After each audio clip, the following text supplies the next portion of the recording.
Halo Kakak Teteh di Satu Tumbeng Ujung Banten. Sebentar lagi kita akan dialog khusus ya, mengadakan dialog khusus bersama Bapak Yoyon Sujana SE, anggota DPRD Provinsi Banten dari fraksi Demokrat. Kita akan ngobrol tahun ini prospek pembangunan di Kabupaten Pandeglang seperti apa yang dibantu, didanai atau disupport oleh Provinsi Banten. Jangan kemana-mana, tetap di Krakatau Radio di Ujung Banten. Wilujeng berang, ganggu Kakak Teteh, kumaha dararamang, alhamdulillah ya. Di kesempatan siang hari ini, Una bisa hadir di ruang dengar Kakak Teteh, dan hari ini spesial karena kita kedatangan tamu spesial. Beuh, aya naon cenah ieu berang-berang. Yang pasti ini informasi yang sangat penting buat kita semua masyarakat di Kabupaten Pandeglang. Hari ini selain kita mengadakan khotaman Quran dan juga babacakan di Krakatau Radio juga kedatangan tamu spesial. Beliau adalah putra daerah Pandeglang asli, orang kampung, orang leuweung, jadi tahu betul persoalan-persoalan di daerah Krakatau di daerah Pandeglang seperti apa. Dan alhamdulillah yang sudah beberapa periode duduk di DPRD Provinsi Banten mewakili masyarakat Kabupaten Pandeglang. Siapa lagi kalau bukan Bapak Yoyon Sujana SE. Kita sapa dulu. Assalamualaikum Pak. Waalaikumsalam warahmatullahi wabarakatuh. Damang ya Pak ya? Alhamdulillah sehat walafiat Teteh ya. Terus Pak, ini di tahun 2022 ini tentunya kan ada program kerja baru ya Pak ya. Bapak ini mewakili masyarakat Kabupaten Pandeglang duduk di DPRD Provinsi Banten. Ini apa yang Bapak sudah, ya mungkin dengan teman-teman anggota DPRD yang lain ya, yang dari Pandeglang juga, yang sudah Bapak bikin kerangka untuk Pandeglang ini apa untuk tahun ini Pak? Tentu kalau berbicara dalam program pembangunan, adanya sinergitivitas antara program pemerintah Kabupaten Pandeglang dengan program pemerintah Provinsi Banten. Untuk mensinergikan program tersebut, maka ada yang namanya draft engineering design.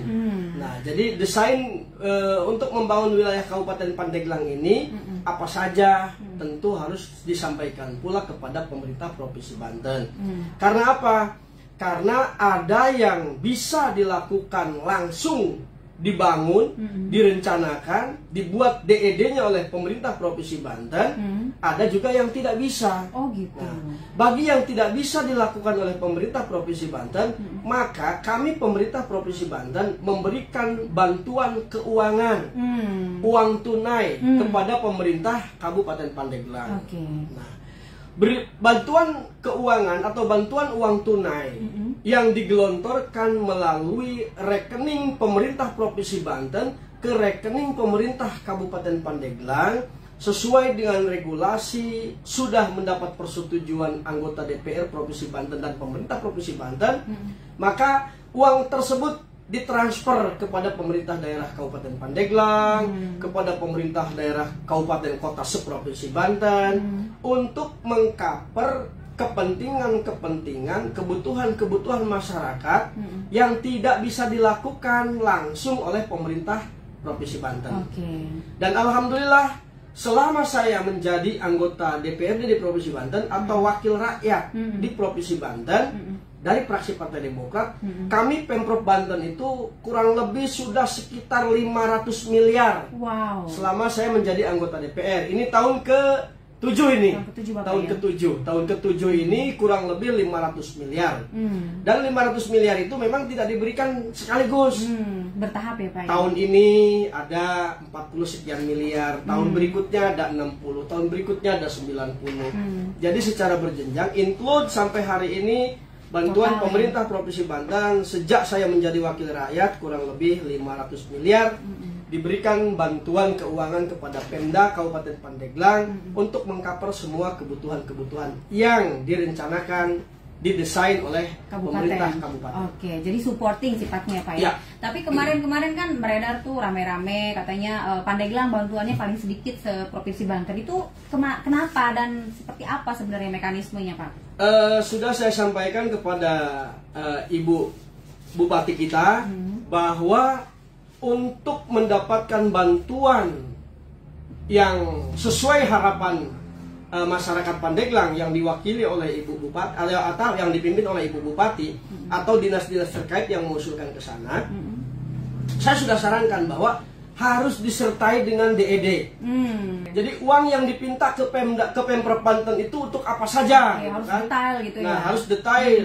Karena apa? Karena di Pandeglang pernah pada tahun 2016 bantuan keuangan dari pemerintah Provinsi Banten sampai dalam 1 tahun anggaran tidak digunakan seperak pun. Oke, jadi salah nomenklatur konon katanya. Makanya saya bilang ke Bapeda Pandeglang, kenapa kalau toh salah SK gubernurnya, nomenklaturnya, tidak pada saat SK itu diterima usul lagi. Betul. Ini salah loh. Bergerak gitu ya, Pak. Karena kalau ini SK-nya, kalau ininya nggak bisa dibelanjakan. Nah, sehingga nganggur kan duit burungnya. Menjadi silva di Pandeglang. Tadinya itu akan ditarik menjadi silpa Pemprov Banten, akan tetapi saya di Badan Anggaran dan teman-teman yang lain bersikeras bahwa tolong jangan diambil lagi, biarkan untuk Pandeglang karena itu udah include untuk masyarakat Pandeglang. Artinya tetap bisa terpakai, cuma tidak tahun itu. Tidak tahun itu. Artinya memang kesalahannya secara administrasi memang ada kesalahan. Ada kesalahan, ya? tapi bukan ya Pak? ketika kesalahan itu ada tidak langsung diprotes, gitu kan. Padahal yang namanya menyampaikan aspirasi, ya bukan pelajar saja, bukan mahasiswa saja, bukan rakyat saja, para pejabat-pejabat pun boleh beraspirasi. Bisa robek masyarakat. Karena kami wakil rakyat di Provinsi Banten itu bukan wakil pelajar, bukan wakil mahasiswa, bukan wakil pedagang, bukan wakil petani, bukan juga wakil pejabat, tapi wakil include seluruh warga masyarakat. Baik yang milih maupun yang tidak milih. Nah, untuk tahun ini sendiri kan Kabupaten Pandeglang punya program Jaka Mantul nih Pak ya. Jaka Mantul ini jalan Pandeglang mantap betul. Itu jalan Pandeglang mantap betul. Artinya kan progresnya tahun ini semua area-area yang jalannya rombeng itu beres targetnya gitu sampai akhir periodenya Bupati yang sekarang. Nah, supporting dari pusat. Artinya kan kalau program pemerintah kabupaten, provinsi nggak bisa ikut-ikutan ya Pak ya? Seperti apa itu mekanisme supportingnya? Apakah hanya dari budgeting atau ikut misalnya jalan yang bagian provinsi dibangunin gitu, seperti apa tuh Pak? Tentu kalau berbicara program Jaka Mantul, tentu harus diapresiasi oleh kita seluruh warga masyarakat Kabupaten Pandeglang tanpa terkecuali. Baik di depan rumahnya, di jalan kampungnya, di desanya, di kecamatannya yang sudah terbangun maupun yang belum terbangun. Karena apa? Kalau sekaligus harus terbangun, mungkin itu tidak. Sehingga skala prioritas mungkin itu dilakukan. Dan kalaupun program Jaka Mantul pada kesempatan ini belum tuntas atau tidak tuntas, maka ada tahun depan yang masih bisa secara berjenjang. Kalau istilah di pemerintahan, di proyek atau di pembangunan itu multi-years. Jadi tahun ini dianggarkan, besok juga dianggarkan, besoknya lagi dianggarkan. Jadi mudah-mudahan berkesinambungan. Siapapun ke depan menjadi pemimpin Pandeglang juga harus bisa melakukan terobosan-terobosan untuk mengcover semua kepentingan masyarakat. Wabil khusus infrastruktur di wilayah Kabupaten Pandeglang harus sesuai dengan rencana menjadi jalan Kabupaten Pandeglang mantap betul. Nah untuk provinsi sendiri, jalan-jalan provinsi mana saja yang tahun ini diagendakan untuk diperbaiki atau dibangun lagi Pak? Kalau jalan provinsi kita hanya beberapa kilometer lagi, khususnya di wilayah selatan Pandeglang dan Lebak. Dan sebelah utaranya ini juga sudah mulai rusak lagi antara jalan Caringin ke Mengger, Mandalawangi Mengger.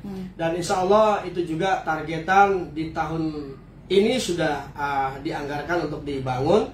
Kalaupun belum tuntas nanti akan dilakukan secara multi-use. Dan jalan-jalan kabupaten yang belum terdanai oleh kabupaten dipersilahkan untuk diusulkan ke Pemprov Banten. Seperti salah satu contoh jalan Batu Bantar Cikoromoy Kadubungbang. Karena itu anggarannya provinsi. Karena itu bisa dilakukan oleh provinsi apabila diserahkan oleh pemerintah Kabupaten Pandeglang. Karena apa? Karena menyambungkan antara jalan nasional yang ada di Batu Bantar dengan jalan provinsi yang ada di Kadubungbang atau lintas Mengger Mandalawangi Caringin. Itu bisa oleh provinsi bisa. Termasuk yang daerah Tening itu ya Pak ya? Termasuk Pasar Menes Caringin. Itu juga anggaran provinsi alhamdulillah. Ini kita coba buka ya di WA Krakatau yang sudah masuk WA-nya, terima kasih. Assalamualaikum Pak, cenah iya Ilham di Labuan. Mau tanya kalau di depan shelter tsunami eta cenah jalan goreng kewenangan provinsi ta lain Pak Haji, cenah ge terus ira tadi bangunna. Soalnya ripuh kalau lewat sana jalannya hancur. Kemudian lamun turun hujan. Terima kasih. Berkaitan dengan jalan yang ada di depan shelter tsunami Pasar Labuan, tentu kalau dalam persoalan rehabilitasi atau memperbaiki yang bolong-bolong, artinya tidak include secara keseluruhan dibangun, itu boleh dilakukan oleh semua pihak. Oleh masyarakat juga yang mau punya amal baik boleh diperbaiki. Iya, boleh Pak RT juga boleh diperbaiki. Oleh Pak Kepala Desa juga boleh. Oleh Pak Camat juga boleh. Oleh pemerintah Kabupaten Pandeglang tentu juga boleh. Oleh pemerintah Provinsi Banten kayaknya belum boleh. Karena apa? Itu belum genap 3 tahun setelah dibangun. Nah, jadi bangunan apapun sebaiknya secepat-cepatnya itu rusaknya selama 3 tahun. Atau kumaha jangan rusak. Jadi itu, Pak, makanya kalau ada pembangunan jalan, apakah jalan gang, jalan desa, jalan nasional atau jalan provinsi, di situ diharapkan peran serta masyarakat melakukan pengawasan dari seluruh kalangan. Masyarakat, lembaga-lembaga swadaya masyarakat, pers dan sebagainya juga diperbolehkan untuk sama-sama mengawasi. Kalau memang pada saat dilakukan pembangunan terlihat umpamanya kan ketahuan tuh sama kita, kalau betul ini mah kayaknya kurang semen gitu boleh kan. Berarti ya Pak ini. Nah, boleh kita usul. Boleh kita usul karena apa? Yang rugi ya masyarakat. Benar, Pak. Gitu. Jalan baru tapi rusaknya. Jadi kalau persoalan jalan yang sifatnya nambal-nambal nu bolong eta mah boleh oleh semua pihak. Kalaupun memang ada istilah dana pemeliharaan, apakah itu jalan pemeliharaan kewajiban pemerintah kabupaten, provinsi atau nasional. Tapi kalau yang urgensi, ya tolonglah masyarakat juga berswadaya. Kira-kira bolongan saukur naon cukup kusa sak semen, 1 karung pasir, kita jangan usulkan kepada pemerintah. Kita tambah. Karena apa? Kalau diusulkan ke pemerintah tidak menutup kemungkinan dari sananya anggarannya dibesarkan. Sehingga kita memberikan peluang kepada oknum-oknum untuk melakukan korupsi. Nah itu. Menambal jalan 1-2 lubang, anggaran di sananya gede, kita tidak tahu. Lebih baik kita mari berswadaya kalau ada jalan-jalan bolong yang urgent. Itu ya. Baik, Kakak Teteh di Satung Tuningnya Ujung Banten, karena waktu juga sudah mepet. Bapak sebelum closing ada yang mau disampaikan? Silahkan. Terima kasih kepada semua kru Radio Krakatau, dan saya dipercaya masih menjadi ketua paguyuban Radio Krakatau. Insya Allah kalaupun hari ini baru kembali ke studio, insya Allah nanti besok lusa bisa bersama-sama. Bahkan nanti kita agendakan kalau toh memang ada agenda kita buka bersama. Siap, nanti pas ini, pas grand final ya Pak ya. Kita buka bersama di Radio Krakatau, dan insya Allah saya akan hadir dan bersama-sama dengan semuanya. Siap. Saya sampaikan kepada semua pendengar Radio Krakatau, Kakak Teteh di Satung Tuningnya Ujung Banten, hayu kita ramaikan Radio Krakatau, bahwa radio ini sarana kita bersilaturahmi, sarana untuk mempublikasikan segala program-program yang terbaik. Yang tidak baik kita perbaiki bersama-sama. Itu saja, kurang lebihnya mohon maaf. Wassalamualaikum warahmatullahi wabarakatuh. Baik, waalaikumsalam warahmatullahi wabarakatuh. Terima kasih Pak Haji Yoyon beserta Ibu, mudah-mudahan sehat terus, lancar terus segala urusannya.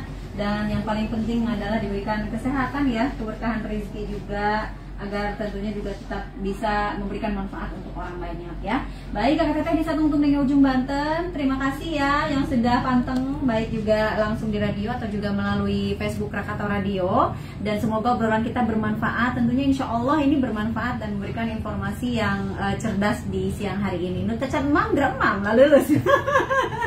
Terima kasih akhirnya Una tugas di dialog khusus yang hari ini ngaturkeun sapunya pegat simpai batur patepang deui. Wassalamualaikum warahmatullahi wabarakatuh.